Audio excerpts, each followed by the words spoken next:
ناظرین آداب. مادے کی حقیقت کیا ہے؟ یہ ایک بہت پرانا مسئلہ ہے جس کے اوپر انسان نے مدتوں سے غور و خوض کیا ہے، اور یہ آج ہمارے لیکچر کا موضوع بحث بنے گا. فزکس آپ جانتے ہیں کہ ایک انتہائی معقول مضمون ہے، اور اس میں جو باتیں ہوتی ہیں ان میں دلیلوں سے کسی چیز کو ثابت یا رد کیا جاتا ہے اور پھر تجربات کیے جاتے ہیں. لیکن جو بات میں آج آپ کو بتاؤں گا وہ کچھ معقول معلوم نہیں ہوگی، ہمارے جو روزمرہ کے تجربات ہیں، مشاہدات ہیں، ان سے مختلف ہوگی. اگر کوئی آپ سے یہ کہے کہ مادہ ذروں پر مشتمل ہے تو اس میں کوئی مذائقہ نہیں، آپ فوری طور پر اس کو قبول کر لیں گے. مثال کے طور پر اگر چاول کا دانہ یہاں پر ہو یا ریت کا ذرہ یہاں پر ہو تو ہاں، ہم یہ جان سکتے ہیں کہ واقعی یہاں مادہ ذروں کی شکل میں ہے.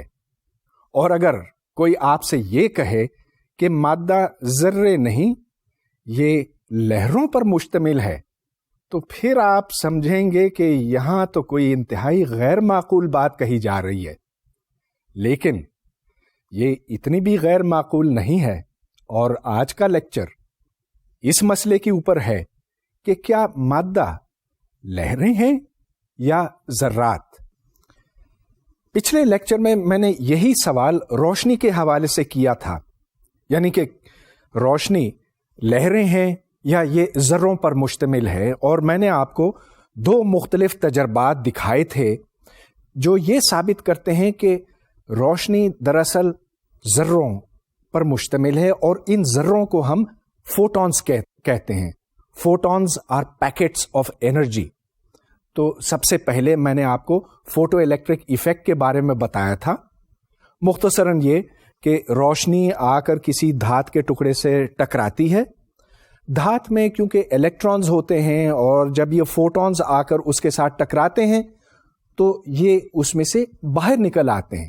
یہاں پر آپ یہ دیکھ رہے ہیں کہ روشنی میٹل پلیٹ سے ٹکرا رہی ہے. روشنی کی فریکوینسی نیو ہے، اور ایک کلیکٹنگ پلیٹ یا اینوڈ ہے. جب روشنی میٹل پلیٹ سے الیکٹران کو باہر نکالتی ہے تو یہ الیکٹران کلیکٹنگ پلیٹ کی طرف جاتا ہے اور ایک کرنٹ فلو کرتا ہے اس سرکٹ کے اندر. ہم توقع تو یہ کرتے ہیں کہ جیسے جیسے ہم وولٹیج بڑھاتے چلے جائیں گے، تو آپ دیکھ رہے ہیں کہ یہاں پر ایک پوٹینشیومیٹر ہے، اس پوٹینشیومیٹر کا نوب ہم گھما کر وولٹیج بڑھا سکتے ہیں. اس وولٹیج کے بڑھنے سے جو الیکٹرانز دھات میں سے نکلتے ہیں ان کی انرجی بڑھنی چاہیے اگر روشنی لہروں پر مشتمل ہے. دوسرے یہ، اور یہ بھی اگر لہریں موجود ہیں تو پھر جس فریکوینسی پر ہم روشنی اس پر ڈالیں اسے فرق نہیں پڑنا چاہیے. الیکٹرانز کو ہر صورت ہر حال میں نکلنا چاہیے، بشرطے کہ ہم روشنی کی انٹینسٹی ایک حد سے زیادہ رکھیں. مگر حقیقت میں ایسا نہیں ہوتا. ہم یہ دیکھتے ہیں کہ جب تک ہم ایک مخصوص فریکوینسی سے زیادہ فریکوینسی کی لائٹ اس پر نہیں ڈالتے، اس وقت تک اس میں سے کوئی الیکٹران نہیں نکلتا. تو بے شک آپ اس کی انٹینسٹی، روشنی کی انٹینسٹی بڑھاتے چلے جائیں، لیکن پھر بھی کوئی الیکٹران اس میں سے نہیں نکلے گا. یہ باتیں خلاف توقع ہیں، اور یہ ہمیں بتاتی ہیں کہ صرف انٹینسٹی بڑھانے سے کام نہیں چلے گا. اب یہ ایک بہت بڑا معمہ تھا، یہ کیسے ہو سکتا ہے کہ الیکٹرو میگنیٹک ویوز جن کی انٹینسٹی، مطلب یہ کہ جن کا پاور ای اسکوائرڈ یا بی اسکوائرڈ کے پروپورشنل ہو، الیکٹران کو دھات میں سے نکالنے کے لیے کافی نہ ہو. تو ہونا تو یہ چاہیے کہ جیسے جیسے ہم ای یا بی کو بڑھاتے چلے جائیں ویسے ویسے الیکٹرانز کی تعداد بھی بڑھنی چاہیے. اب اس کا کوئی حل نہیں تھا، اور آئنسٹائن نے سب سے پہلے یہ پیشن گوئی کی کہ در حقیقت روشنی فوٹونز کے اوپر مشتمل ہے، اور فوٹون کی انرجی نیو یعنی کہ فوٹون کی فریکوینسی کے پروپورشنل ہے. تو جیسے جیسے آپ فریکوینسی کو بڑھاتے ہیں ویسے ویسے انرجی بڑھتی ہے. اور اس نے پھر یہ ریلیشن لکھا E is equal to H into nu. H is Planck's constant اور اس کی قیمت آپ کے سامنے ہے. جب آئنسٹائن نے روشنی کا یہ متبادل نظریہ پیش کیا تو پھر بہت سی باتیں سمجھ میں آنے لگیں. اول یہ کہ جو الیکٹران اس سے باہر نکلتا ہے اس کی انرجی کتنی ہونی چاہیے. یہ دیکھا گیا کہ جو الیکٹران نکلتا ہے اس کی انرجی ہے ایچ نیو مائنس ڈبلیو، اور ڈبلیو کو ہم ورک فنکشن کہتے ہیں. اس کی قیمت عموماً 3 یا 4 الیکٹران وولٹس ہوتی ہے. تو بالفرض ایک فوٹون آتا ہے جس کی انرجی 8 الیکٹران وولٹس ہے. جو الیکٹران باہر نکلے گا اس کی انرجی 8 منفی 3 یا 8 منفی 4 الیکٹران وولٹس ہوگی. ورک فنکشن کے بارے میں مختصراً بتاتا ہوں. جب آپ دھات میں سے کوئی الیکٹران باہر نکالتے ہیں تو آپ کو کچھ انرجی خرچ کرنی پڑتی ہے، کیونکہ الیکٹران وہاں کسی ایٹم کے اندر پھنسا ہوا ہے اور اس کو آئنائز کرنے کے لیے، اس کو ایٹم سے باہر نکالنے کے لیے آپ کو کچھ انرجی صرف کرنی پڑے گی. کتنی؟ اس کی مقدار W ہے اور اس کو جیسا کہ میں نے بتایا ورک فنکشن کہتے ہیں. تو چلیے یہ بات سمجھ میں آ گئی کہ the out going electron has got energy h nu minus W. ایک اور بات بھی بہت آسانی سے سمجھ میں آنے لگی، وہ یہ کہ جب روشنی کی انٹینسٹی بہت ہلکی ہوتی ہے، مطلب یہ کہ جب آپ بہت ہلکی روشنی، فریکوینسی کے لحاظ سے نہیں لیکن انٹینسٹی کے لحاظ سے اس دھات پر ڈالتے ہیں تو اس میں سے جو الیکٹرانز نکلتے ہیں وہ فوری طور پہ باہر نکل آتے ہیں. یہ نہیں کہ آپ کو کچھ دیر انتظار کرنا پڑے گا کہ روشنی اس کو کافی انرجی دے اور پھر یہاں سے انرجی باہر آ جائے. نہیں، فوری طور پہ ہوتا. اور یہ بھی اس بات کی دلیل ہے کہ روشنی فوٹونز کے اوپر مشتمل ہے. کمپٹن سکیٹرنگ سے بھی یہ ثابت ہوا کہ روشنی فوٹونز پر مشتمل ہے. تو یہاں آپ یہ دیکھ رہے ہیں کہ ایک ایکس رے سورس ہے، اس میں سے جو روشنی نکلتی ہے کسی ٹارگٹ سے آ کر ٹکراتی ہے، پھر ایک کولیمیٹر میں سے گزر کر کرسٹل سے ریفلیکٹ ہو کر بالآخر ایک ڈیٹیکٹر کے اندر پہنچتی ہے. ایکس ریز کیسے جنریٹ کی جائیں؟ اس کا آسان طریقہ یہ ہے کہ آپ ہائی انرجی الیکٹرانز کسی دھات کے ٹکڑے سے ٹکرائیں، اور چونکہ اس دھات میں ایٹمز ہیں اور وہ ایٹمز ایکسائٹ ہوتے ہیں تو وہاں سے پھر ایکس ریز نکلتی ہیں. یہ ایکس ریز نکل کر پھر کسی ٹارگٹ سے جا کر ٹکراتی ہیں. یہ ٹارگٹ تو کچھ بھی ہو سکتا ہے، آپ وہاں پہ نمک رکھیں یا پتل رکھیں یا کوئی اور چیز رکھیں. ہر مادے کی چیز کے اندر الیکٹرانز ہوتے ہیں، تو یہ ایکس ریز جا کر ان الیکٹران سے ٹکراتی ہیں اور پھر ہر طرف نکلتی ہیں. اب آپ اینگل سلیکٹ کر سکتے ہیں کولیمیٹر کی مدد سے. کولیمیٹر تو ایک بڑا فینسی نام ہے لیکن ہے دراصل یہ 2 پلیٹیں اس طرح سے، یا ایک گول ٹیوب ہے، اور الیکٹرانز یا ایکس ریز یا جو کچھ بھی ہے صرف اس ٹیوب میں سے ہی گزر سکتے ہیں.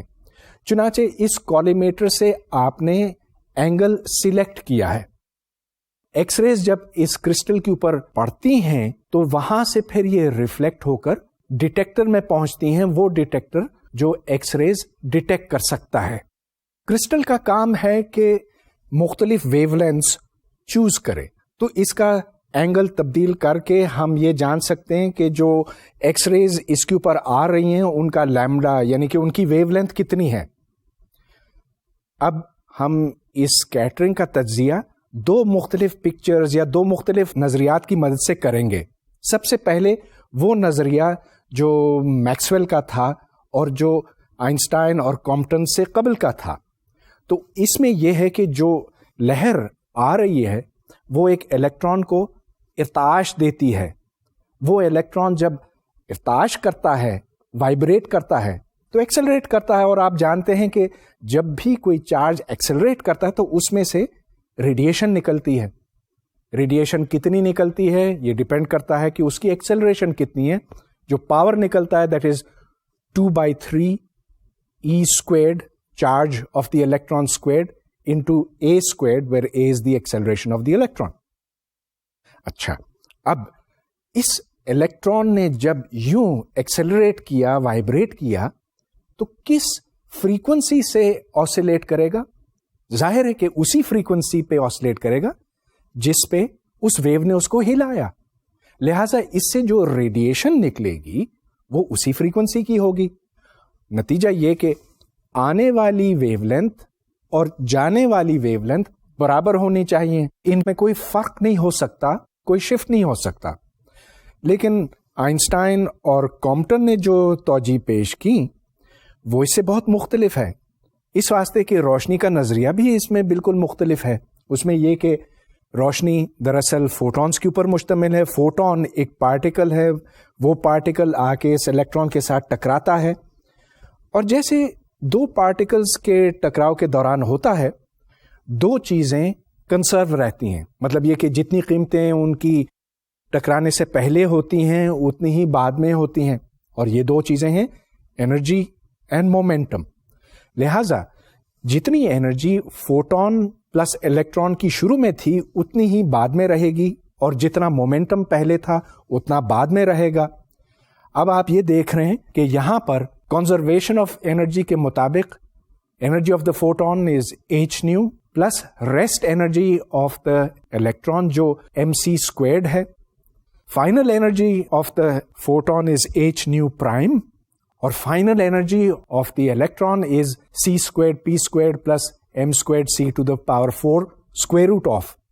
اب کنزرویشن آف مومنٹم کے مطابق جتنا مومنٹم ایکس ڈائریکشن میں ہے اتنا بعد میں رہے گا، وائی ڈائریکشن میں تو کوئی مومنٹم تھا نہیں. لہذا یہاں پر جو ریلیشن ہے p of the initial photon that is equal to p of the final photon plus p of the electron. یہاں سے کامپٹن نے یہ معلوم کیا کہ جو شفٹ ان ویو لینتھ ہے lambda prime minus lambda is equal to h over m c into 1 minus cosine theta, اور ظاہر ہے کہ یہ ایک پازیٹیو کوانٹٹی ہے اس واسطے کہ کوسائن تھیٹا کی قیمت 1 سے کم ہے. لہذا lambda prime is bigger than lambda, جس کا مطلب یہ بنا کہ جو فوٹون آتا ہے اور جو جاتا ہے ان میں ویو لینتھ کا فرق ہے، اور جو جانے والا فوٹون ہے اس کی ویو لینتھ زیادہ ہے، جس کا مطلب یہ کہ اس کی فریکوینسی کم ہے، یعنی کہ اس کی انرجی کم ہے. تو یہ بالکل ویسا ہی ہے جیسا کہ دو پارٹیکلز آپس میں ٹکرا رہے ہوں، فوٹون اور الیکٹران. اب یہ باتیں آپ ویو نیچر سے نہیں سمجھ سکتے، اور جیسا کہ میں آپ کو بتا چکا ہوں کہ اگر روشنی لہریں ہوتی تو پھر کامپٹن ایفیکٹ تو سمجھ میں نہیں آ سکتا. یہ دوسرا اہم تجربہ تھا جس نے یہ ثابت کیا کہ فوٹونز ایگزسٹ کرتے ہیں. یہاں پر میں نے فوٹون پراپرٹیز کا ایک خلاصہ آپ کے سامنے رکھا ہے. Energy is equal to the frequency into Planck's constant.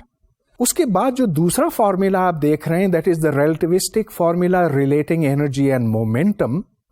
اس کے اوپر میں نے پہلے کافی ڈسکشن کی تھی ریلیٹیوٹی والے لیکچر میں. یہ دیکھیں کہ the square of the energy E squared is equal to c squared p squared plus m squared c to the power 4. اور اگر ایک پارٹیکل کھڑا بھی ہو جس کا مطلب یہ کہ اس کا مومنٹم 0 ہو پھر بھی اس کی انرجی بنتی ہے، that energy is equal to m c squared. یاد ہوگا آپ کو کہ یہ شاید اس زمانے کا یا ہر زمانے کا سب سے مشہور فارمولا ہے E equals m c squared. پھر روشنی کے لیے آپ اگر m کو 0 کر دیں تو E is equal to c into p, لیکن P is h over lambda which is h nu over c. اب ان کو آپ زیادہ آسانی کے ساتھ یا کم از کم ایک مختلف انداز میں یوں بھی لکھ سکتے ہیں E is equal to h bar into omega.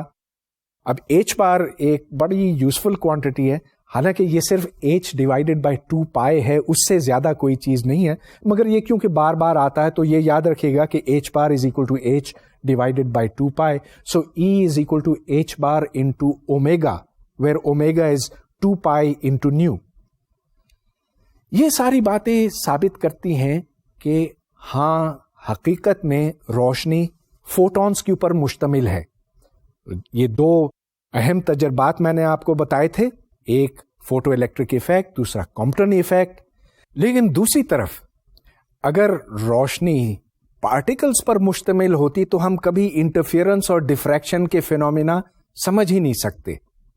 مطلب یہ کہ اگر روشنی دو مختلف سورسز سے ایک جگہ آ کر یہاں اکٹھے ہو جائے تو ہمیں دونوں کا سم نظر آنا چاہیے. ہاں یہ بات دیکھیے بہت آسانی سے سمجھ میں آتی ہے. اگر میرے پاس چاول کا ایک دانہ ہے اور پھر میں ایک دوسرا دانہ رکھوں تو 2 دانے ہو جائیں گے، ایک تیسرا رکھوں تو 3 دانے ہو جائیں گے. کبھی یہ نہیں ہوتا کہ چاول کا ایک دانہ دوسرے دانے کو ختم کر دے. لیکن انٹرفیئرنس میں یہ ہوتا ہے کہ روشنی یہاں سے آتی ہے، یہاں سے آتی ہے، اس جگہ اکٹھے ہوتی ہے اور ادھر یا تو ڈبل روشنی ہو جاتی ہے یا کچھ نہیں ہوتی. So it goes between 0 and double the amplitude. اور اگر آپ اس کو اسکوائر کریں انٹینسٹی حاصل کرنے کے لیے تو اٹ گوز فرام 0 to 4. لہذا یہ دونوں چیزیں موجود ہیں. روشنی کی حقیقت صرف پارٹیکلز یعنی کہ فوٹونز نہیں ہے اور نہ ہی لہریں یعنی ویوز ہے. It is both. اور اس واسطے اس کو ویو پارٹیکل ڈیویلٹی کہتے ہیں. ڈیویلٹی کا مطلب یہ ہوتا کہ ہاں یہ بھی ہے اور یہ بھی ہے. اور یہ بات تو خلاف عقل معلوم ہوتی ہے. اب یہ کیسے ہو سکتا ہے کہ یہ بھی ہو اور وہ بھی ہو، جبکہ پارٹیکل کا مطلب ہے کہ کوئی چیز ایک جگہ پر مرکوز ہے اور ویو کا مطلب یہ ہے کہ وہ پھیلی ہوئی ہے. مگر جیسا کہ یہ مختلف تجربات ہمیں بتا رہے ہیں، یہ بھی ہو سکتا اور یہ بھی ہو سکتا، اور اس کو ڈیویلٹی کا نام دیا گیا ہے.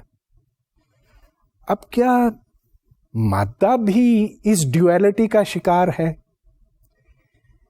یہ آئیڈیا سب سے پہلے ڈی برولی نے پیش کیا تھا. ڈی برولی ایک فرانسیسی سائنسدان تھا اور اس کا پورا نام ہے پرنس شہزادہ لوئی ڈی برولی.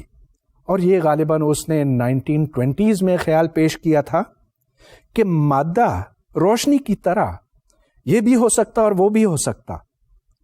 تو اگر یہ مادہ لہریں ہیں تو ان لہروں کی ویو لینتھ کتنی ہے؟ ڈی برولی نے اپنا ایک مفروضہ پیش کیا جو ڈی برولیز ہائپوتھیسس کہلاتا ہے. Lambda is equal to h is Planck's constant divided by the momentum of the particle. So lambda is equal to h divided by p is the famous de Broglie hypothesis. اس سے قبل کہ ہم D برولیز hypothesis سے کوئی اور بات اخذ کریں، چلیے ہم یہ حساب لگاتے ہیں کہ اس کی قیمت کتنی بنتی ہے مختلف آبجیکٹس کے واسطے. سب سے پہلے ایک کرکٹ بال لیجئے. اب کرکٹ بال کا وزن ½ کلو گرام ہوگا، اگر آدھا نہیں تو کچھ 100 گرام ہوگا. بہرحال چلیے ½ کلو گرام ہم لیتے ہیں اور فرض کیجئے کہ یہ 2 میٹر فی سیکنڈ کے حساب سے اس طرف جا رہا ہے. So lambda is equal to h divided by p, اور یہاں پر پی کی قیمت بنی 0.5 times 2. So ½ kilogram into 2 metres per second. اس کا آپ حساب لگائیں تو this is 6.6 times 10 to the power -34 metres. اب یہ تو ایک بہت ہی چھوٹی ویلیو بنی. یہ دیکھیں کہ 10 ٹو دا پاور -34 میٹرز، اور ایک کرکٹ بال کا سائز اتنا ہوتا ہے، یعنی کہ تقریباً 3 یا 4 سینٹی میٹر یا 5 سینٹی میٹر کے لگ بھگ ہے. تو یہ 10 ٹو دا -34 یہ تو بہت ہی زیادہ چھوٹا ہے. اب فرض کیجئے کہ ماس اس کا 1000th ہو، اس کی اسپیڈ اس سے 1 ملینتھ ہو، تب بھی آپ تھوڑا سا ہی اضافہ کریں گے اس میں تو یہ 10 ٹو دا -20 بن جائے گا، 10 ٹو دا -10 بن جائے گا، 10 ٹو دا -6 بھی بن جائے. لیکن یہاں جو چیز ہمارے سامنے ہے، جو کرکٹ بال ہے، اس کا سائز تو کوئی 0.1 میٹر بنتا ہے، جتنا بھی it is to be measured in matters.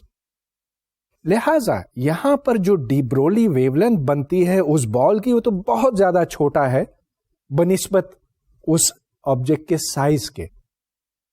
چلیے ایک ایسے الیکٹران کی ویو لینتھ کا اندازہ لگاتے ہیں جس کی کائنیٹک انرجی 50 الیکٹران وولٹس کے برابر ہے. ایسی صورت میں kinetic energy which is p² over 2m اور یہاں پر m یا me mass of the electron ہے, اس کی قیمت 50 eV ہے. اب یہاں پر de Broglie's wavelength lambda equals h over p ہے, لہذا یہاں پر k is equal to h squared divided by 2 into the mass of the electron into the square of the wavelength. یہاں سے لیمڈا کی قیمت نکلتی ہے 1.7 times 10 to the power minus 10 metres. اب 10 ٹو دا مائنس 10 میٹرز, ہاں یہ ایک چھوٹی ویلیو تو ہے لیکن بہت زیادہ چھوٹی نہیں ہے. This is 10 to the minus 8 centimetres, اور یاد ہوگا آپ کو 10 to the minus 8 centimetres is 1 angstrom, جو ایک ایٹم کا سائز ہوتا. لہذا وہ الیکٹران جس کی انرجی 50 الیکٹران وولٹ ہے وہ ایک ایٹم کے سائز کے برابر ہے. اس کا مطلب یہ کہ اب ہم یہ نہیں کہہ سکتے کہ الیکٹران کی ویو لینتھ اب بہت زیادہ چھوٹی ہے. کس کے حساب سے چھوٹی ہے؟ ایٹم کے حساب سے؟ بالکل نہیں. It is very much the size of the atom it self.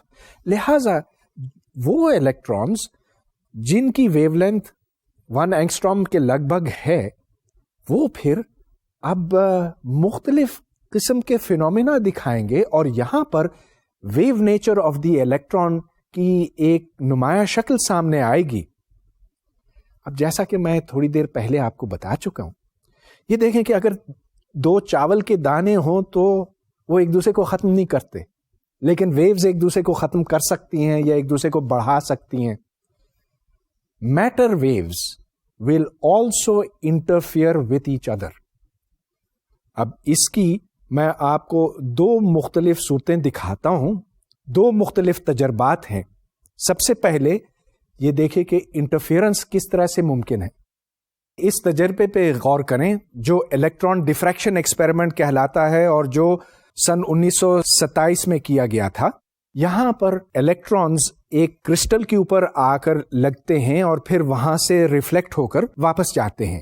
تو الیکٹرانز کی یہاں پر جو انکمنگ انرجی ہے اس کو تبدیل کیا جا سکتا ہے, اور وہ بہت آسان ہے اس واسطے کہ آپ الیکٹرانز کو جتنی زیادہ وولٹیج سے ایکسلریٹ کریں گے اسی حساب سے ان کی انرجی زیادہ یا کم ہوگی.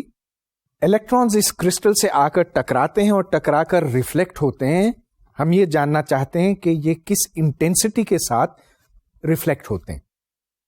الیکٹرانز کی انرجی کو ہم اپنی مرضی سے تبدیل کر سکتے ہیں, اور یہ بہت آسان ہے اس واسطے کہ الیکٹرانز کی انرجی اس پہ ڈیپینڈ کرتی ہے کہ آپ نے ایکسلریٹنگ وولٹیج کتنی رکھی ہوئی ہے.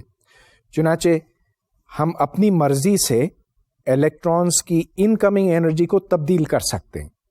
تو یہ الیکٹرانز آتے ہیں اور واپس جاتے ہیں. اب یہ دیکھیں کہ جب یہ واپس جاتے ہیں تو یہ کس انٹینسٹی سے جاتے ہیں. اب اس کا تجزیہ ہم یوں کرتے ہیں کہ جو آنے والے الیکٹرانز اور جانے والے الیکٹرانز ہیں ان میں ایک پاتھ ڈفرنس ہے جس کی قیمت ہے A into the cosine of the reflected angle minus cosine of the incident angle. جب یہ پاتھ ڈفرنس ایک ویو لینتھ کے برابر ہوگا یا 2 ویو لینتھس یا 3 ویو لینتھس کے برابر ہوگا تب یہ ویوز ایک دوسرے کے ساتھ ایڈ ہوں گی, جس کا مطلب یہ کہ انٹینسٹی ڈبل ہو جائے گی. یا دوسری طرف اگر یہ ہاف ویو لینتھ کا فرق ہو تو پھر یہ ویوز ایک دوسرے کو ختم کریں گی. چنانچہ ہم یہ ایکسپیکٹ کرتے ہیں کہ اگر الیکٹرانز ویوز ہیں اور اگر ان کی wavelength lambda is equal to h over p ہے تو ایسی صورت میں ہمیں ایک انٹرفیئرنس پیٹرن دکھائی دینا چاہیے, جس کو آپ ڈفریکشن کہہ دیجئے. And this diffraction pattern will follow the rule that A into cosine theta r minus cosine theta I is equal to n lambda, where n is equal to 1, 2, 3 وغیرہ. یہاں پر یہ کوئی ضروری نہیں ہے کہ تھیٹا I اور تھیٹا R ایک دوسرے کے برابر ہوں. تو اگر آپ مختلف اینگلز پر دیکھتے چلے جائیں تو number of electrons captured in the final state will depend upon the energy of the incoming electrons. یہ چیز ہمیں یہاں پر نظر آ رہی ہے کہ جب ہم ایکسلریٹنگ وولٹیج بڑھاتے ہیں تو پھر کہیں انٹینسٹی کم ہو جاتی ہے، پھر دوبارہ بڑھ جاتی ہے، پھر دوبارہ کم ہوتی ہے، تو ایک آسیلیشن ہمیں دکھائی دیتا ہے. ہم اگر کسی ایک فکسڈ اینگل پر دیکھ رہے ہوں ہمیں یہ آسیلیشنز دکھائی دیں گی. یہ اس بات کی دلیل ہے کہ electrons are behaving like waves. اب چلیے ایک اور ایکسپیریمنٹ میں آپ کو دکھاتا ہوں، اور یہ ایکسپیریمنٹ ہم نے پہلے روشنی کے حوالے سے دیکھا تھا. اس میں یہ ہے کہ الیکٹرانز کی ایک بیم ایک پلیٹ کی طرف آتی ہے اور اس پلیٹ کے اندر دو باریک چھید ہیں. اب اگر الیکٹرانز ان چھیدوں میں سے گزر کر آگے کہیں پہنچیں تو ہم جہاں یہ پہنچتے ہیں ان کی تعداد ہم گن سکتے ہیں. ہمارے پاس کوئی ایسا ڈیٹیکٹر ہے جو یہ دیکھ سکتا ہے کہ الیکٹرانز یہاں پر موجود ہیں اور کتنے موجود ہیں. یہ بہت آسان ہے اس واسطے کہ الیکٹرانز چارجڈ ہیں، اور اگر ہم چارج کو میجر کریں تو اس سے ہمیں پتہ چلتا ہے کہ کتنے الیکٹرانز اس جگہ پہنچے ہیں. تو یہاں پر آپ یہ دیکھ رہے ہیں کہ ایک انکمنگ بیم ہے، دو سلٹس کے درمیان ڈی کا فاصلہ ہے، اور اگر یہ اینگل تھیٹا سے ڈیفلیکٹ ہو کر اسکرین پر پہنچتے ہیں، لیفٹ سے آنے والے پارٹیکلز جب اسکرین کے ساتھ ٹکراتے ہیں اور دو چھیدوں میں سے گزر کر آگے نکل جاتے ہیں تو ان کا اینگل بنتا ہے تھیٹا. یہاں پر جو پاتھ ڈفرنس ہے اس کی قیمت ہے ڈی انٹو سائن تھیٹا. اب اگر ہم ان پارٹیکلز کو ویو سمجھیں تو D sine theta is the path difference, اور اگر یہ n انٹو لیمڈا کے برابر ہو تو پھر کنسٹرکٹیو انٹرفیئرنس ہوگی. So d sin theta is equal to n lambda is the condition for constructive interference. نتیجہ یہ کہ ہمیں کہیں پر زیادہ پارٹیکلز ملیں گے اور کہیں پر کم، پھر زیادہ پھر کم. اب چلیے اس کا زیادہ تفصیلی تجزیہ کرتے ہیں. تو یہاں پر d sin theta is equal to n lambda شرط ہے کنسٹرکٹیو انٹرفیئرنس کے واسطے. اب یہاں پر اسکرین اور چھید کے درمیان فاصلہ زیادہ ہو، جس کو میں نے یہاں پر کیپٹل ڈی کہا ہوا ہے، تو ایسی صورت میں تھیٹا کی قیمت بہت کم ہوگی. So sine theta will be approximately equal to theta. چنانچہ d sine theta is equal to n lambda is actually d into theta is equal to n lambda. چنانچہ ادھر theta is approximately n lambda divided by d. اب یہاں پر اگر آپ ایک اور دوسرے میکسیمم کے درمیان تھیٹا کا فرق معلوم کریں تو اس کا مطلب یہ کہ n اور n+1 کے درمیان وہ تو پھر بنتا ہے لیمڈا ڈیوائڈیڈ بائی ڈی. بالفرض n از اکول ٹو 1 اور n از اکول ٹو 2، تو ان میں تھیٹا کا فرق لیمڈا بائی ڈی ہے، یا 2 اور 3 کے درمیان اتنا ہے وغیرہ. So therefore the position on the screen y is equal to d tan theta is approximately equal to d theta. Tan theta is آپ کو یاد ہوگا sin theta divided by cos theta. cos theta تقریباً 1 ہے، لہذا tan theta بھی theta کے برابر ہے. ویسے تو کوئی اس کی ضرورت نہیں ہے کہ ہم اپروکسیمیشن کریں، لیکن اس سے زیادہ بات واضح ہوگی. اب چلیے delta y is equal to d into delta theta. چنانچہ ڈیلٹا وائی کی قیمت بنتی ہے lambda into the distance from the holes to the screen divided by the distance between the two slits. یہ تو میں نے الیکٹرانس کے لیے کیا، لیکن ظاہر ہے کہ ہم الیکٹرانس کے علاوہ اور پارٹیکلز بھی ان چھیدوں میں سے گزار سکتے ہیں. فرض کیجئے کہ ہیلیم ایٹمز ہیں.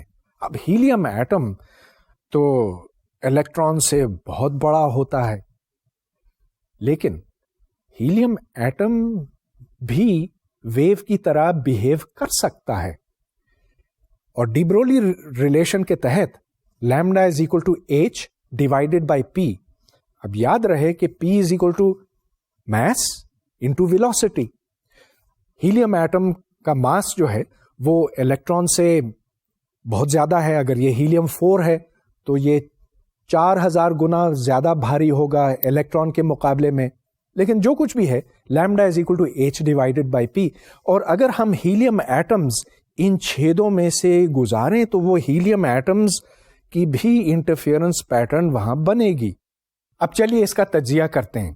ہیلیم ایٹمز جن چھیدوں میں سے گزرتے ہیں ان کے درمیان فاصلہ 8 مائکرونز کا ہے، اور جو فاصلہ چھیدوں اور اسکرین کے درمیان ہے وہ 64 سینٹی میٹرز ہے۔ چنانچہ اگر آپ یہ فارمولا استعمال کریں delta y is equal to lambda D by d, تو اس سے ڈیلٹا وائی کی قیمت نکلتی ہے 8.2 مائکرونز۔ جو ہیلیم ایٹمز اس میں سے گزر رہے ہیں ان کی ڈی برولی ویو لینتھ تقریباً 10⁻⁻10 میٹرز ہے۔ چنانچہ ڈیلٹا وائی یہاں پر کوئی 8.2 8.4 کے لگ بھگ ہونا چاہیے، اور یہ دیکھا گیا کہ experimentally delta y is equal to 8.4 plus اور مائنس 0.8 مائکرونز۔ چنانچہ یہاں پر جو ایکسپیریمنٹ اور تھیوری میں مطابقت ہے وہ اس بات کی دلیل ہے کہ واقعی جو ہم نے بات کہی ہے اس میں کچھ وزن ہے، یعنی کہ ہیلیم ایٹمز کی انٹرفیئرنس اسی طرح سے ہوتی ہے جس طرح الیکٹرانز کی ہوتی ہے اور جس طرح لائٹ کی ہوتی ہے۔ اور اس کا مطلب پھر یہ بنا کہ ہر قسم کا پارٹیکل، چاہے وہ الیکٹران ہو، ہیلیم ایٹم ہو یا اس سے بھاری چیزیں ہوں، ہر چیز کی ویو لینتھ ہے، اور interference is a universal phenomenon. اس ایکسپیریمنٹ کا کوئی تعلق نہیں بنتا ہے پارٹیکل کے سائز سے، تو چاہے ہیلیم ایٹم ہو یا کچھ اور، the size does not matter. دوسرے یہ کہ ہم پارٹیکلز کی انٹرفیئرنس دیکھ سکتے ہیں، چاہے پارٹیکلز کی تعداد کم ہو یا زیادہ ہو، اور دلچسپ بات یہ ہے کہ اگر صرف ایک ہی پارٹیکل کیوں نہ ہو وہ بھی اپنے آپ سے انٹرفیئر کرتا۔ اب یہ بات کوئی آسانی سے سمجھ میں آنے والی نہیں ہے۔ تو یہاں پر بالفرض ایک اسکرین ہے، اسکرین میں 2 چھید ہیں، اور ایک ہی پارٹیکل یہاں آتا ہے اور اس چھید یا اس چھید میں سے گزر کر پھر اسکرین پہ پہنچتا ہے۔ تو شاید آپ یہ سمجھتے ہوں گے کہ ایسی صورت میں تو یہاں پر انٹرفیئرنس دیکھنے کا سوال ہی نہیں پیدا ہوتا، مگر یہ بات غلط ہے۔ One particle can interfere with itself۔ اب یہ آسانی سے سمجھ میں آنے والی بات نہیں ہے۔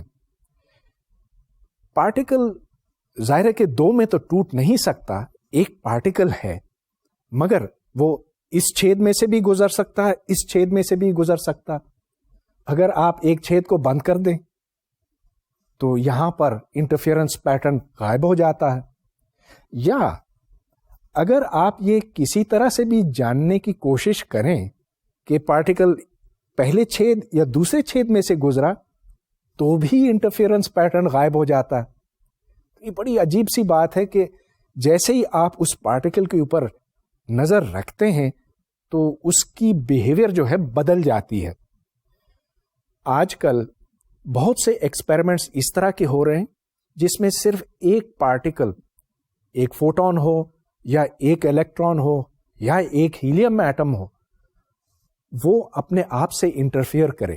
سو a matter wave can interfere with itself. اب یہاں پر انٹرفیئرنس ختم ہو جاتا ہے جب ہم کسی الیکٹران یا کسی پارٹیکل کو ڈیٹیکٹ کرنے کی کوشش کرتے ہیں اس ڈبل سلٹ ایکسپیریمنٹ میں۔ یہ بات تو آپ کو کچھ عجیب سی لگ رہی ہوگی، آخر اس سے کیا فرق پڑ سکتا ہے اس پارٹیکل کے بیہیویئر کے اوپر، چاہے ہم اس کو ڈیٹیکٹ کرنے کی کوشش کریں یا نہ کریں۔ مگر یہ ایک بنیادی حقیقت ہے کہ جب بھی ہم کسی چیز کی معلومات حاصل کرنا چاہتے ہیں تو اس کی حالت بدل جاتی ہے، اور یہ بدلنا لازمی ہے۔ اب اس کی میں وضاحت کرنا چاہوں گا۔ ایک آپ کہیے کہ ایکسپیریمنٹ کے نتیجے میں میں اپنی آنکھوں پر ایک پٹی باندھنے والا ہوں، اور پھر میں یہ جاننا چاہوں گا کہ میرے سامنے کیا کچھ ہے۔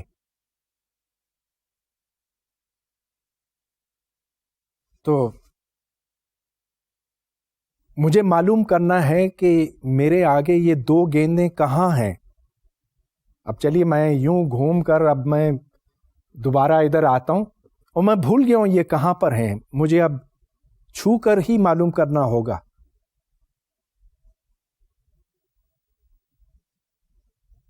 ہاں، اب مجھے محسوس ہوا کہ یہاں کوئی چیز تھی، یہ محسوس ہوا ادھر کوئی چیز تھی۔ لیکن جب میں نے ان کو چھوا تو ان کی حالت بدل گئی. ہاں، میں نے ان کو اس پین کے ساتھ چھوا تھا. اگر میں ان کو زیادہ ہلکا کسی چیز سے چھوتا تو پھر شاید اتنی زیادہ حالت نہ بدلتی، لیکن پھر بھی بدلتی. اب چلیے، یہ تو بہت بھاری چیزیں ہیں نا، یہ 2 گیندیں. فرض کیجئے کہ یہ الیکٹران ہے اور یہ کوئی دوسرا اسی طرح سے ہلکا پارٹیکل ہے، اور میں جاننا چاہتا ہوں کہ یہ کہاں پر ہیں. تو میں کیسے معلوم کروں؟ ان کو مجھے کسی چیز کے ساتھ چھونا ہوگا. وہ کیا چیز ہوگی؟ کوئی فوٹون ہوگا یا کوئی دوسرا پارٹیکل ہوگا. ہاں، وہ بے شک کتنا ہی ہلکا کیوں نہ ہو اور کتنا ہی آہستہ کیوں نہ چل رہا ہو، اس کا ایک مومنٹم ہوگا. وہ مومنٹم پھر اس پارٹیکل کو ٹرانسفر ہوگا. چنانچہ جب وہ فوٹون یا دوسرا پارٹیکل اس چیز کے ساتھ ٹکرائے گا جس کو میں دیکھنا چاہ رہا ہوں، تو اس کی حالت بدل جائے گی. مختصر یہ کہ جس شے کو ہم دیکھنا چاہتے ہیں، جس آبجیکٹ کو ہم دیکھنا چاہتے ہیں، دیکھنے کے عمل میں اس کی حالت بدل جاتی ہے. اور یہ ایک بہت بنیادی اصول ہے. اب سن 1920 میں یا اس کے لگ بھگ ہائزنبرگ نے ایک اہم اصول وضع کیا جو انسرٹنٹی پرنسپل کہلاتا ہے. بقول انسرٹنٹی پرنسپل یا غیر یقینیت کے اصول کے، الیکٹران کی آپ 2 باتیں بیک وقت نہیں بتا سکتے. آپ یہ نہیں بتا سکتے کہ وہ کس جگہ کھڑا ہے اور کس رفتار پہ حرکت کر رہا ہے. ہاں، اگر آپ یہ بتاتے ہیں کہ وہ اس جگہ ہے تو پھر آپ کچھ بھی نہیں بتا سکتے کہ وہ کس رفتار پہ حرکت کر رہا ہے. اور اگر آپ کو مکمل علم ہو کہ وہ اس رفتار، ایک مخصوص رفتار کے ساتھ حرکت کر رہا ہے، تو آپ بالکل یہ نہیں بتا سکتے کہ وہ کس جگہ ہے. اور جو ہائزنبرگ انسرٹنٹی پرنسپل کا کہنا ہے وہ میں اب واضح کروں گا، لیکن مختصر یہ کہ یہ دونوں باتیں ایک الیکٹران کے بارے میں نہیں بتلائی جا سکتی. اس تجربے میں الیکٹرانز لیفٹ سے آ کر اسکرین سے ٹکراتے ہیں اور جو باریک چھید ہے اس میں سے گزر کر اسکرین پر پہنچتے ہیں. جہاں یہ پہنچتے ہیں وہاں پر ایک ڈیٹیکٹر ہے، اور یہ ڈیٹیکٹر بہت سادہ ہو سکتا ہے. وہ صرف چارج میجر کرتا ہے. تو اگر آپ اس جگہ رکھیں تو الیکٹرانز کی تعداد اتنی ہوگی، اس جگہ رکھیں تو اتنی ہوگی. بیچ میں الیکٹرانز کی تعداد سب سے زیادہ ہوگی کیونکہ وہاں پر کنسٹرکٹیو انٹرفیئرنس ہے، اور جیسے جیسے آپ اوپر یا نیچے جاتے ہیں تو انٹرفیئرنس ڈسٹرکٹیو ہوگی. جہاں ڈسٹرکٹیو انٹرفیئرنس میکسیمم ہے وہاں پر الیکٹرانز کی تعداد سب سے کم ہوگی، اور اس جگہ پر sine theta is equal to lambda divided by W. W یہاں پر فاصلہ ہے اس چھید کے 2 سروں کے درمیان. Sine theta is equal to lambda divided by ڈبلیو. اب چونکہ تھیٹا کی قیمت بہت کم ہے، اس واسطے سائن تھیٹا اور تھیٹا میں بہت معمولی فرق ہے. چنانچہ theta is approximately lambda divided by W. لیکن دوسری طرف اس الیکٹران کی پوزیشن اور مومنٹم میں وائی ڈائریکشن میں ایک غیر یقینیت ہے، انسرٹنٹی ہے. اور اگر آپ ٹین تھیٹا نکالیں تو tan theta is delta p y divided by p x. اب چونکہ تھیٹا چھوٹا ہے اس واسطے theta is equal to delta p y divided by p x. لہذا آپ دونوں تھیٹاز کو اگر برابر کر دیں تو یہاں سے لیمڈا ڈیوائڈیڈ بائی ڈبلیو is equal to delta p y divided by p x. لیکن ادھر اب آپ استعمال کر سکتے ہیں de Broglie's wavelength lambda is equal to h divided by p x. چنانچہ ادھر سے ایک ریلیشن آپ کے سامنے آتا ہے کہ ڈیلٹا پی وائی انٹو ڈبلیو is approximately equal to h Planck's constant. اب ڈبلیو کا مطلب یہاں پر uncertainty in the position of the electron in the y direction ہے. لہذا یہاں پر ایک ہمارے پاس اکویژن آتی ہے، uncertainty in the position in the y direction multiplied by the uncertainty in the momentum in the y direction. ان دونوں کو جب آپ ضرب دیتے ہیں تو اس کا نتیجہ ایچ ہے یا اپروکسیمیٹلی ایچ ہے، Planck's constant. Delta p y into delta y is approximately h. یہ ایک بہت بنیادی ریلیشن شپ ہے. یہاں سے نظر آتا ہے کہ اگر ہم ڈیلٹا وائی کو 0 کر دیں یا اس کو چھوٹا کریں تو ڈیلٹا پی بڑھ جاتا ہے, اور دوسری طرف اگر ہم ڈیلٹا وائی کو بڑھا دیں, مطلب یہ کہ انسرٹنٹی وائی میں بڑھ جائے, تو پھر ڈیلٹا پی کم ہو جائے گا. ان دونوں کا پروڈکٹ 0 نہیں ہے. اب دیکھیے کلاسیکلی تو ہم یہ ہمیشہ معلوم کر سکتے ہیں آیا کہ اگر ایک پارٹیکل اس جگہ پر ہے تو وہ کتنی تیزی کے ساتھ حرکت کر رہا ہے. دونوں چیزوں کو معلوم کرنے میں کوئی مذائقہ نہیں. لیکن جیسا کہ میں نے آپ کو اس ایکسپیریمنٹ کے حوالے سے دکھایا تھا, میں نے یاد ہوگا آنکھوں کے اوپر پٹی باندھی تھی اور پھر یہ جاننا چاہا تھا کہ وہ پارٹیکل کہاں ہے. اس عمل میں نے اس پارٹیکل کی سپیڈ یا اس کی پوزیشن بدل دی. اب شاید آپ یہ سمجھتے ہو کہ اچھا یہ طریقہ نہیں تو کوئی اور طریقہ ہوگا جس سے ہم دونوں چیزیں معلوم کر سکیں, لیکن ایسا نہیں ہے. یہ ایک بنیادی حقیقت ہے, اس سے ہم بچ نہیں سکتے. This is a fundamental fact of nature کہ اگر ایک معلوم ہو تو دوسرا نہیں معلوم ہوگا, اور اگر دوسرا معلوم ہو تو پہلا نہیں معلوم ہوگا. اور اس میں اگر انسرٹنٹی اتنی ہے تو اس میں اتنی ہوگی. Delta p into delta y یا delta x is equal to h. اب چلیے ہم اسی چیز کو ایک اور ایکسپیریمنٹ کے حوالے سے دیکھتے ہیں, اور وہاں بھی یہی نتیجہ نکلے گا. یہ ہائزنبرگز انسرٹنٹی پرنسپل کی ایک اور دلیل ہے, اور یہ ہائزنبرگ مائکروسکوپ کہلاتا ہے. اس خیالی مائکروسکوپ میں لائٹ کسی سورس سے آ کر ایک پارٹیکل کے ساتھ ٹکراتی ہے اور پھر ایک اسکرین پہ پہنچتی ہے جہاں پر ایک انٹرفیئرنس پیٹرن پھر پیدا ہوتا ہے. اس پارٹیکل کی انسرٹنٹی پوزیشن کے حوالے سے بنتی ہے ڈیلٹا وائی, اور اگر ڈیلٹا وائی کم سے کم فاصلہ ہے جو ہم میجر کر سکتے ہیں تو اس کو ہم ریزالونگ پاور کہتے ہیں. ڈیلٹا وائی آپ کو یاد ہوگا ایک پچھلے لیکچر سے, resolving power delta y is equal to lambda divided by theta. Theta آپ کے سامنے ڈیفائنڈ ہے. اب چلیے ہم اس کا ایک تفصیلی تجزیہ کرتے ہیں. تو جو فوٹون آتا ہے وہ اس پارٹیکل کے ساتھ ٹکراتا ہے اور پھر نکل جاتا ہے with the same momentum p. Direction اس کی البتہ بدل جاتی ہے. Magnitude of p is the same before and after the collision, اور جو انسرٹنٹی پارٹیکل کی پوزیشن میں ہے اور اس کے جو مومنٹم میں ہے وہ اس فوٹون تک کمیونیکیٹ ہو جاتی ہے. لہذا اگر تھیٹا کی ویلیو کم ہو, theta is much less than 1, so in the small angle approximation delta p y is approximately equal to p into theta. یہاں پر آپ ڈی برولی ویو لینتھ لگا سکتے ہیں. P y is equal to h divided by lambda, lambda of the photon.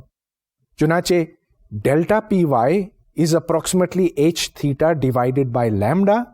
اور اب آپ پہلے delta y equals lambda over theta derive کر چکے ہیں, چنانچہ اب delta p y into delta y is approximately equal to h. تو یہ بالکل وہی نتیجہ ہے جو ہم نے پہلے اخذ کیا تھا. جس طریقے سے بھی آپ اس اسکیٹرنگ پروسیس کو اینالائز کریں, آپ اس نتیجے پر لازماً پہنچیں گے کہ delta p into delta x is approximately h. اور یہ انسرٹنٹی پرنسپل کی طرف ایک دلیل ہے. یہ ثبوت تو نہیں ہے, لیکن یہ ہمیں بتاتا ہے کہ کیوں ہم ایک پارٹیکل کو ڈیفینیٹ پوزیشن اور ڈیفینیٹ مومنٹم نہیں دے سکتے. اب اس کی میں تھوڑی سی مزید تفصیل آپ کو بتانا چاہوں گا. ہائزنبرگ انسرٹنٹی پرنسپل کی اصل سٹیٹمنٹ آپ کے سامنے ہے. Delta x into delta p x is greater than or equal to h bar divided by 2, اور اسی طرح وائی اور زیڈ کے لیے کہا گیا ہے. اب یہاں پر دیکھیں کہ ایکس اور پی ایکس, وائی اور پی وائی, زیڈ اور پی زیڈ, ہم یہ نہیں کہتے کہ اگر ایکس ڈائریکشن میں انسرٹنٹی ہو پوزیشن میں تو وائی ڈائریکشن میں بھی ہوگی یا نہیں ہوگی. ایکس اور وائی کا آپس میں کوئی تعلق نہیں ہے, ایکس اور زیڈ کا آپس میں کوئی تعلق نہیں ہے, وائی اور زیڈ کا نہیں ہے. Only delta x and delta p x are related. یہ کانجوگیٹ ویریبلز کہلاتے ہیں. مطلب یہ کہ ان کا جوڑا بنتا ہے. Momentum in the x direction, position in the x direction, یہ ایک جوڑا ہے. وائی انسرٹنٹی اور momentum uncertainty in the y direction, یہ ایک جوڑا بنتا ہے. اسی طرح زیڈ کا ایک جوڑا بنتا ہے, اور ان کو کانجوگیٹ ویریبلس کہتے ہیں. شاید میری باتوں سے آپ کو یہ تاثر ملا ہو کہ میجرمنٹ کے عمل کی وجہ سے انسرٹنٹی آ جاتی ہے پوزیشن یا مومنٹم میں. تو جب میں نے آنکھوں کے اوپر پٹی لگائی اور اس کو چھوا تو اس سے مومنٹم تبدیل ہوا تھا اس بال کا. مگر حقیقت یہ ہے کہ الیکٹران یا جو بھی پارٹیکل موجود ہے اس کی اپنی پوزیشن اور مومنٹم میں انسرٹنٹی بنیادی طور پر موجود ہوتی ہے, چاہے ہم اس کے اوپر میجرمنٹ کا عمل کریں یا نہ کریں. اور یہ ایک بہت بنیادی بات ہے. Uncertainty principle in position and momentum تو اب خیر آپ کسی حد تک دیکھ چکے ہیں, اور یہ 3 انسرٹنٹی پرنسپلز ہیں ایکس, وائی اور زیڈ کے لیے. مگر ایک اور انسرٹنٹی پرنسپل ہے جو ٹائم انرجی انسرٹنٹی پرنسپل کہلاتا ہے, اور جس کا اس کے ساتھ گہرا تعلق بنتا ہے. اس کی اسٹیٹمنٹ ہے delta E into delta T is approximately h. اس کا مطلب یہ کہ اگر ہم انرجی کی میجرمنٹ کریں to within accuracy delta t, تو اس کے لیے ہمیں ٹائم ڈیلٹا ٹی درکار ہے, اور ان کا پروڈکٹ ہمیشہ ایچ کے لگ بھگ ہوتا ہے. تو اس سے یہ ظاہر ہوتا ہے کہ جس طرح سے ہم مومنٹم ایگزیکٹلی کبھی نہیں معلوم کر سکتے, اسی طرح سے ہم کبھی انرجی ایگزیکٹلی نہیں معلوم کر سکتے. یہ انسرٹنٹی پرنسپل ہے, اور انسرٹنٹی پرنسپل سے ایک نئے مضمون کی بنیاد ڈلی جس کو کوانٹم میکینکس کہتے ہیں. اور کوانٹم میکینکس تو اب فزکس کی بنیاد ہے. یہ ایک اتنا اہم مضمون ہے کہ اس کے بغیر ہم کبھی ٹرانزسٹر نہیں بنا سکتے, کبھی وہ چیزیں جو اب ہمارے ارد گرد کے ماحول میں ہیں, کمپیوٹرز, ٹرانزسٹرز, سیل فونز وغیرہ, ان کا ہونا ممکن ہی نہیں کبھی ہو سکتا اگر کوانٹم میکینکس ہم نے نہ سیکھی ہوتی, اور اگر یہ آج سے تقریباً 80 سال پہلے ایجاد نہ ہوئی ہوتی. مگر یہ ایک بالکل نیا سبجیکٹ ہے, نیا مضمون ہے. اس کی طرف ہم پھر کسی لیکچر میں